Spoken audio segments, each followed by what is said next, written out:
Jesus Christ superstar, do you think you are what they say you are? Jesus Christ, do you think you are what they say you are? It's interesting to me that in 1971, the plays, the books, the operas, the movies about Jesus, our generation cannot escape Jesus. And when Good News for Modern Man came out, a new translation of the New Testament by the American Bible Society, they sold 25 million copies. We cannot escape Jesus. I've never heard of an opera or a play even about Buddha or Muhammad or Gandhi. But our generation has become hung up on Jesus. Young people are talking about Jesus. He's the subject of conversation today on the campus, in the high schools, everywhere. Young people are discussing Jesus Christ, and they're asking the question, who is he? Who is this Jesus? We cannot escape him. You remember that day when Saul, who was persecuting Christians, was on the road to Damascus, and a blinding light came, and he fell down, and the first question he asked was, who art thou, Lord? The question that our generation of young people on the campus are asking today is, who art thou, Lord? Who is Jesus? Why cannot we escape him?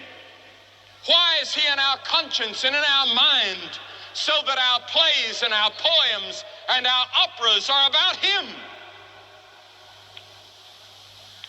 Is he just a revolutionary hero? Or is he something more? He only lived 33 years. He never traveled more than 100 miles. He never had any formal education. And yet 2,000 years later, an entire generation is talking about Jesus Christ. Some say that he was a madman. Some of the people of his day said he was mad, said he was a maniac. Was he? There were others that said he was revolutionary. He'd come to lead a revolution. Was he a revolutionary? In the sense that he changed men's lives, he was, but he never led a revolution against Rome. He never led a revolution against the existing authorities. As a matter of fact, some of them tried to get him to, and some of them thought he was going to. And when they found out that he was building a spiritual kingdom, they were no longer interested in him. And when they tried to tempt him about that, he said, bring me a coin. And he said, whose picture's on that coin? They said, Caesar. He said, all right, render to Caesar the things that are Caesar's and to God the things that are God's. And the scripture says they quit asking him questions. They didn't know how to answer that. Or was Jesus an establishment man? Some people say that he represented the status quo.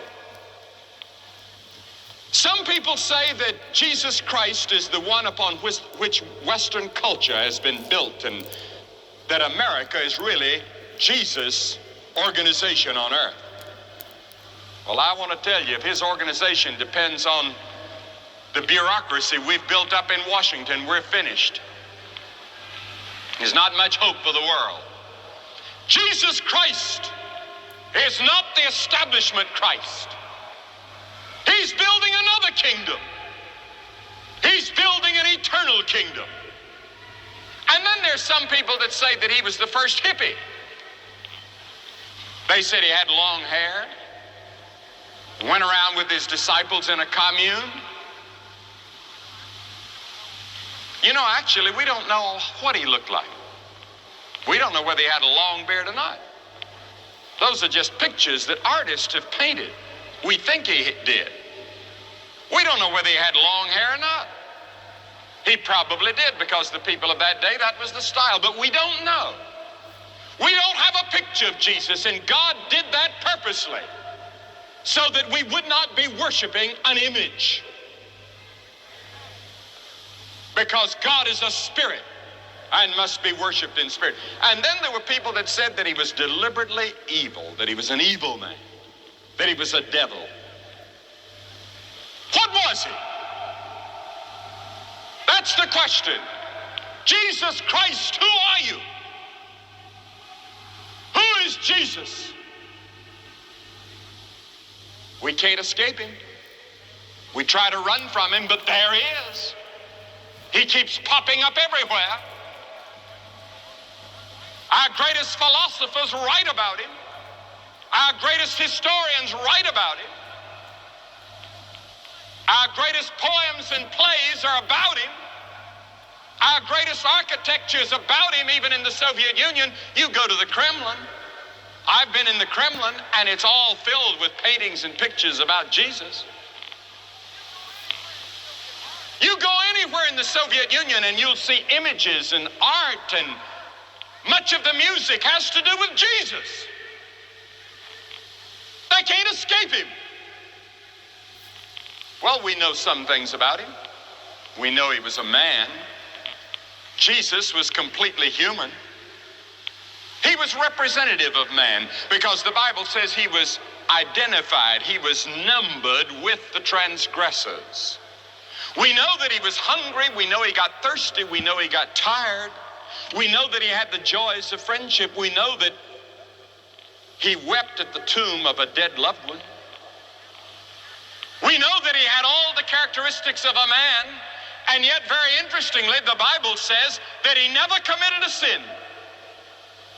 In fact, he stood in front of the people of his generation and he said, I've never committed a sin. He said, have any of you, my neighbors, ever seen me commit a sin? They couldn't say a thing. Now, wouldn't that be something for a man to come along, 33 years of age, and say, who of you have ever seen me commit a sin? Well, I'll tell you, if I said that, all my team would jump straight up and say, I have. My wife's here. All of us are sinners, but Jesus was tempted in every point like as we are. He went through every temptation you've ever been through. There isn't a trial or a testing or a temptation that Jesus has not been through before you, and he resisted them and overcame them all.